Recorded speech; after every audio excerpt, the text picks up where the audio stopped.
Picture this. You wake up on a Monday, bleary-eyed, and the first thing your phone serves you is another headline about someone snapping. He was a quiet guy, a nice neighbor, a model employee, until he wasn't. While the coffee brews, you scroll the comments where people shout, "That could never be me." And deep down, a tiny voice whispers, "Are you sure?" Because if traffic can turn you from Zen master to steering wheel puncher in 10 minutes flat, what might a perfect storm of pressure, power, and peer pressure do? We all know the small daily tests. A boss who blames you for their mistake, friends nudging you to roast someone in the group chat, a phone buzzing with news that makes outrage feel delicious. Those are mini labs where our morals get stretchy. Most days we snap back just fine.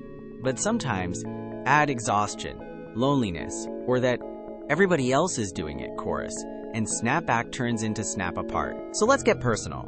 Have you ever laughed at a cruel meme because you didn't want to spoil the vibe? Ever watched a teammate cheat and thought, "Not my circus"? Ever glanced at your reflection after a bad day and wondered, who was that jerk in my body? If you nodded, stick around. Today we're asking, why can good people like us, turn into monsters? And how can we make sure we don't? Situational pressure?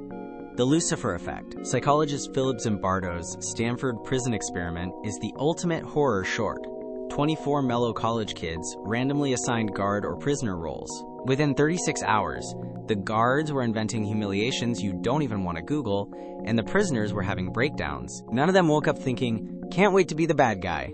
The setting poured lighter fluid on ordinary personalities, and bam, Lucifer effect. We don't need a fake prison to see it. Office gossip? Same physics, smaller scale. One negative nudge, and the group chat morphs into a digital dungeon. The lesson: your moral GPS can lose signal when the terrain changes fast.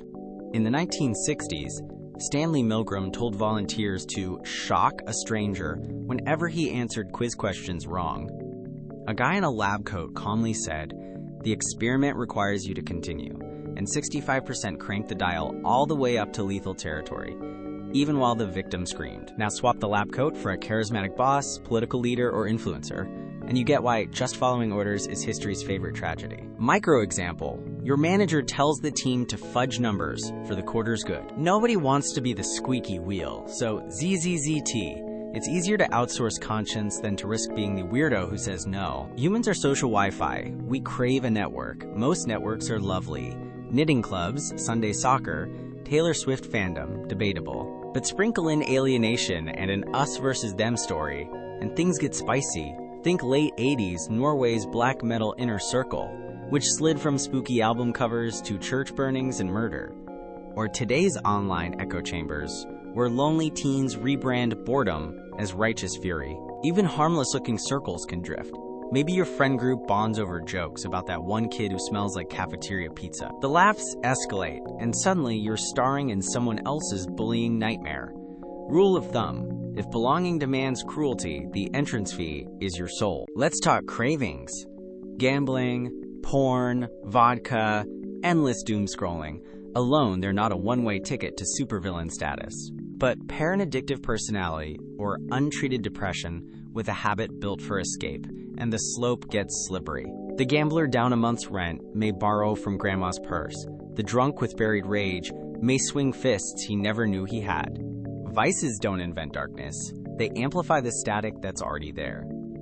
Alright, enough doom. How do we armor up our inner hero? Asterisk pause and label the pressure. Next time the crowd chants, "Do it! Do it!"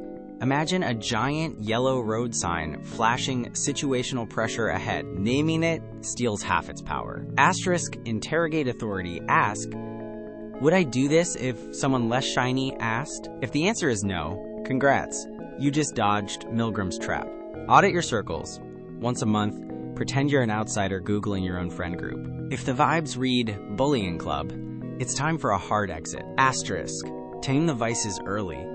Catch yourself when one more episode turns into sunrise, or when a harmless bet eats your savings. Seek help before rock bottom starts drilling. Practice micro bravery. Say, "Hey, that's not cool," when jokes punch down. The first time your voice will tremble. By the 10th time, you'll sound like Captain America ordering coffee.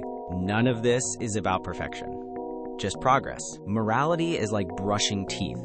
daily effort, or things get gross fast.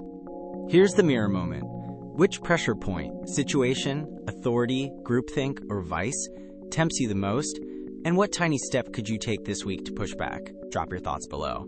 Your story might be the flashlight someone else needs. If this episode sparked an aha, or at least an oh wow, that's me, hit that subscribe button and ring the bell so you never miss our next deep dive into the human mind. Until then, stay curious, stay kind, and remember, monsters aren't born, they're built, one small choice at a time.